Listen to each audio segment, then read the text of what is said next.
ഞാൻ നോക്കട്ടെ. ഞാൻ നോക്കട്ടെ. ഈ எக்யூப்மென்ட் എന്റെയാ? இல்லக்கா இந்த மாலை பாக்குறதுக்கு ரொம்ப அழகா இருக்கு. நான் கொஞ்சம் தொட்டு பாக்கட்டுமாக்கா? രൂപം കണ്ടാൽ അറിയില്ലേ ബോഡിയിലെ പഞ്ചർ. അതെ അതെ, ആ മുഖത്ത് എഴുതി വെച്ചിട്ടുണ്ട് ആർക്കും വാരിക്കോരി കൊടുക്കുന്നവളാണ്. தம்பி முதல்ல போட வேண்டியதை போடுங்க, கண்ணு ரெண்டு கூசுது. കണ്ടോ സാറേ? എന്റെ കയ്യിലെങ്ങനെ ആയിരിക്കണം.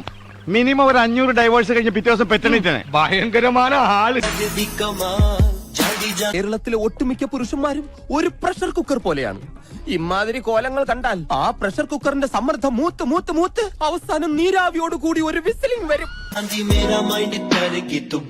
കുട്ടി വിചാരിക്കുന്ന പോലെ അത്ര വലിയ സംഗതികളൊന്നും കുട്ടിക്കില്ല. നേരെ ചെവേ തുണി കൊടുത്ത് നടക്കുവച്ച, ഇല്ലെങ്കിൽ പരുന്നുകാരെ പോകും. അവിടെ എവിടെ എത്താത്ത 1.5 മുഴം തുണിയും ചുറ്റിക്കൊണ്ട് നാട് നീളം ഇറങ്ങിക്കോളും.